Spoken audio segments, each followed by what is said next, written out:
What's up, guys? We're back, and we are talking about the Rumble hidden patch changes and additions that were not listed by Psyonix in the patch notes, that were either found by the devs, found by the community, or the devs posted about it on Reddit, on Twitter, and all of the like.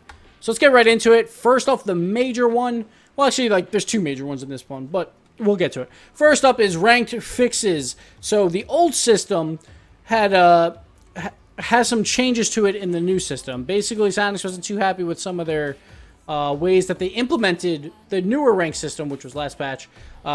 So they changed it around. They tweaked it just a little bit, so we'll get right into it. First up, party skill. The old system had the party skill was determined by the highest ranked party members. So if you were a superstar playing with Challenger 1s, you would face all superstar players. Now, the party skill is determined by a weighted average.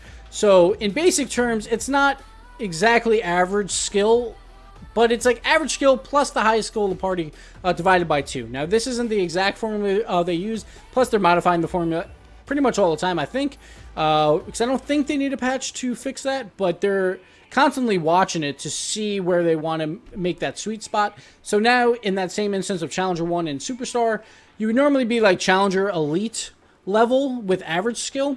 Now you're going to be probably Rising Star near the top end of that, maybe low Shooting Star, because you're playing with that Superstar. So that's a good change there, because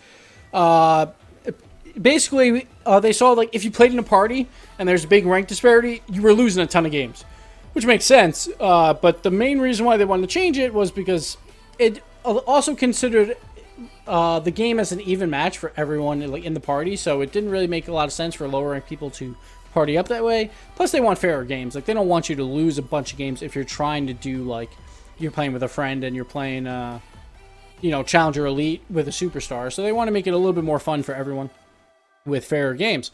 So, but that second thought with the matches were considered even matches, even playing with a lower skilled teammate. So, say you had that Challenger 1, he was playing with 2 Superstars. If he won that game, he would get normal points that the Superstar would get. And if he lost, he would lose the same amount of points as that Superstar, which really wasn't fair, because the Challenger 1 player is not expected to win that game.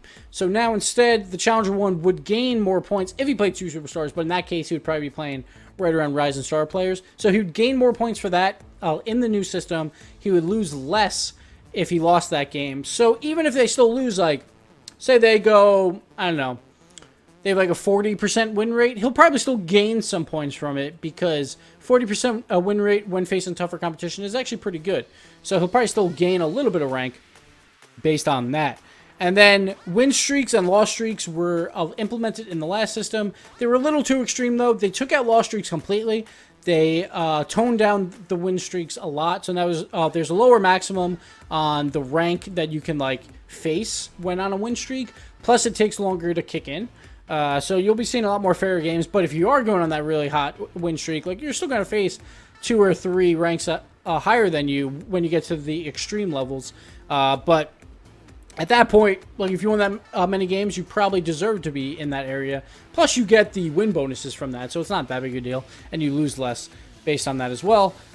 So that changed. The only difference in the new system with all these implementations, champions don't benefit from the party skill as a weighted average. If you're playing a champion and a prospect, you will face 2 champions.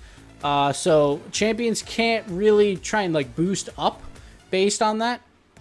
And also, the lower ranked player, if he's the champion and he's partying with a grand champion, he won't get that win bonus of beating 2 grand champions. It'll be considered an even match at that point. So again, you can't really boost up to grand champion, which is what they were trying to do with the old system, is prevent boosters from going a little too crazy, which didn't really work.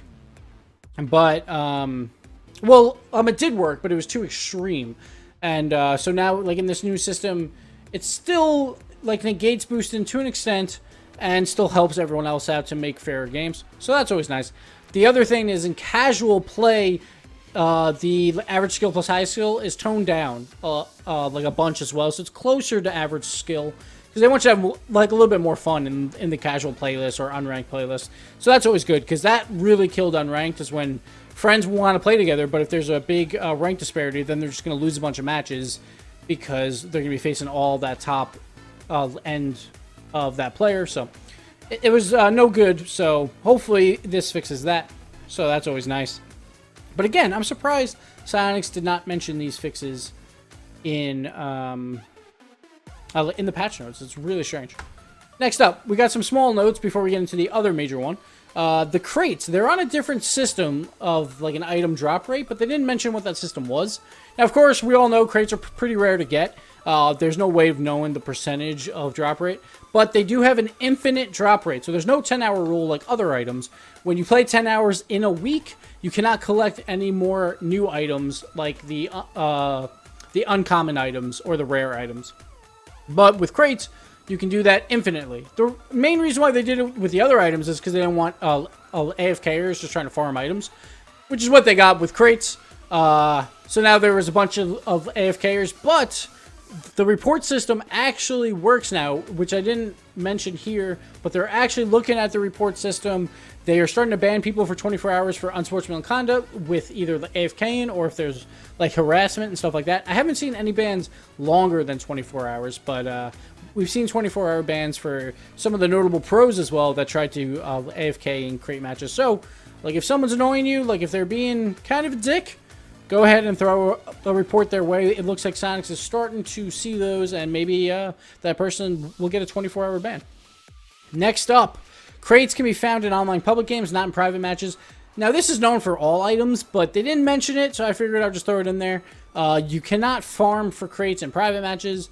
They've also said you cannot forfeit and ranked a bunch over and over and over again to try and get items. They said they were looking into that, and if they saw that, they might like lower your drop rate. Maybe that'll just be a ban. I'm not really sure. So don't do that either. And of course, don't be a jerk, so you don't get a ban either. The next thing is we have 1v1 now has a forfeit option instead of a leave match option. So this one's actually really important for two reasons. One, it just seemed weird to just flat out leave a game because like you don't do that in any other mode.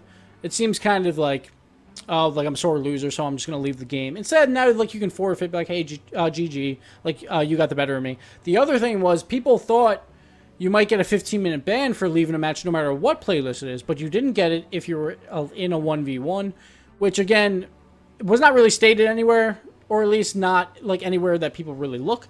So, this is a good way so people know that they don't have to play out an entire 1v1 to avoid that 15-minute ban. They can forfeit early, and it's not a big deal. And then the next thing, this is a cool little Easter egg. When using the Batmobile, the plunger will be a Batarang. So as you can see in that picture, right below my face, right there. So instead of a plunger, you'll get a Batarang, which is pretty fancy. It doesn't seem like there's any new graphics for the Delorean, for any of the Rumble items, but Batmobile got a little Easter egg in there. From what I've heard, like, I think the artist just threw it in one day and was just like, this looks cool, and they kept it. I'm pretty sure that's what happened. So that's pretty neat. Nice little Easter egg. So if you going into Rumble, if you want to have some fun with the Batarang, choose that Batmobile. Next up, more notifications for party. Well, this one's very minor, but now, like, if someone leaves your party while you're in a game, it'll show it in the chat window in the top left. Plus, say you wanted to queue up for a game, but someone was already in a game, or someone didn't leave that previous game, now it'll tell you who that person was. Before, like, it would just say, some player is in a game so you can't queue. Now it'll actually tell you who it is. So now you can yell at your teammate or your party member and tell them to get the hell out of that match. And then next, the Rumble playlist. They didn't say what maps would be in the Rumble playlist, which is kind of strange, because most playlists have all the standard maps, plus Wasteland and Neo Tokyo. I'm not sure Rocket Labs or Hoops or whatever.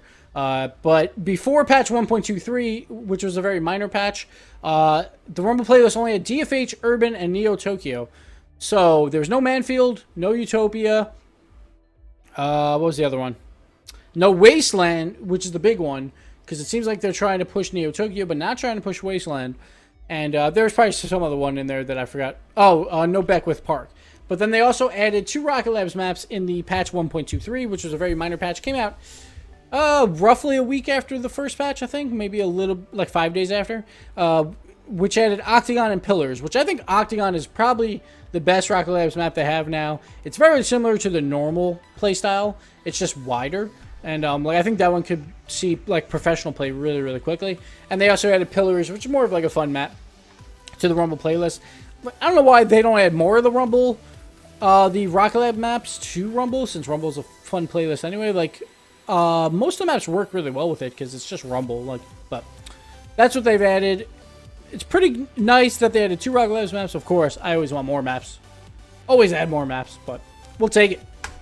Next up, the other major update that they never list. Like, even though it's very minor, but there is a lot of changes to the car hitboxes. So at first we thought some of the import cars had different hitboxes than the other cars, but that was wrong. Some of these changes came in the Neo Tokyo patch that they didn't list anywhere and no one really caught. So here's all the changes to the cars from either Neo Tokyo update or this update. So we'll just go right through it. So the Breakout got 2% longer, which isn't much. And then again, like surface area will increase obviously as well with 1.66% increase. The Delorean actually got a bunch of changes.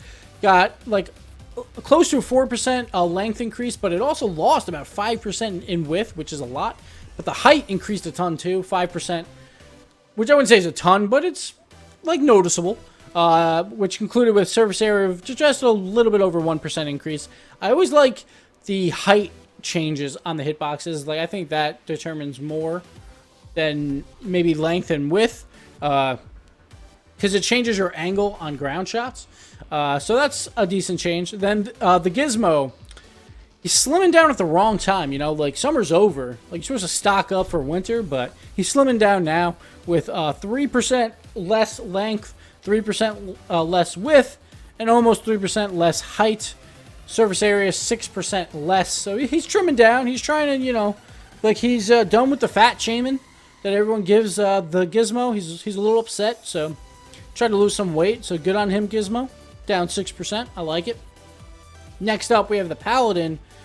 Paladin actually had a huge width increase, like insane. Like 8% is a lot. That's a pretty decent amount for at least a hitbox change here, because we don't see anything higher than a 3%. Oh no, well I guess 5% around, and then like the X Devil has a little bit more of a change, but that's pretty big change for the width, and the length also increased for the Paladin. So now surface area increased by 9%, which is the most drastic change out of all the cars. And then we got the Ripper. The only thing that changed here was the hitbox height, changed 6.36%, so the surface area increased 2.5%. The Roadhog actually got beefier, if you could believe it. Roadhog, 3% more length. The width actually gets a little bit narrower, down to 4%. The height, almost a 20% increase, which I missed before when I was trying to track it. That's insane. 20% height increase. Now it's more in line, I think, with like the Octane and the Merc and stuff like that. With the surface area of 6.34% increase. That's because like the width decreased so much. But that's a really big change for the Roadhog. If you like tall cars, it is probably now up there around the Merc level. I'm not sure exactly. I will have the links to the hitbox changes in the description, which actually shows all the hitbox changes, or like shows all the hitboxes, I should say, so you can compare the cars there if you so choose. And then we got Takumi, 0% change in length. Width got increased by 3.74%. Height got increased by 5.83%. Surface area 5.28%. Now Takumi is basically in line with the Octane. It's almost identical at this point. So if you're a Takumi fan, you'll probably be even more excited now because it's basically the same as the Octane. And the X-Devil got closer to Dominus numbers. 7.45% increase in length. The width got reduced by 2.87%. Height got reduced by 10%. So, much lower of a car. It's more in line with the Dominus now, and it trimmed down just a little bit. Seems like it went to the bathroom and came back for a weigh-in. 0.36% change in surface area. But there you have it, guys. Those are the car changes. So in case you want to try some of these cars, it seems like most of these changes always come down to trying to get them closer to the Octane and the Dominus. Psyonix loves the Octane and the Dominus because the community loves the Octane and the Dominus. So they're trying to get hitboxes closer and closer and closer to those two. The only one that might be a little bit different is the Roadhog. The Roadhog seems like got a major increase in height. Seems like it's more in line with the Merc, but I'm not positive. I'm not looking at the numbers right this second, so that could be a little bit different. But again, I will have the links to all of these changes that I found that have links anyway. I will throw them in the description below. If you ask where I found this info and you don't look in the description, I will slap you. But thank you guys so much for watching. These are the changes, and with every patch, I will let you guys know the hidden changes. So when a new patch comes out, come by the channel, and we'll talk about it. Later, guys. Next up, the big one. The car... Oh, I put Hotbox. Rip.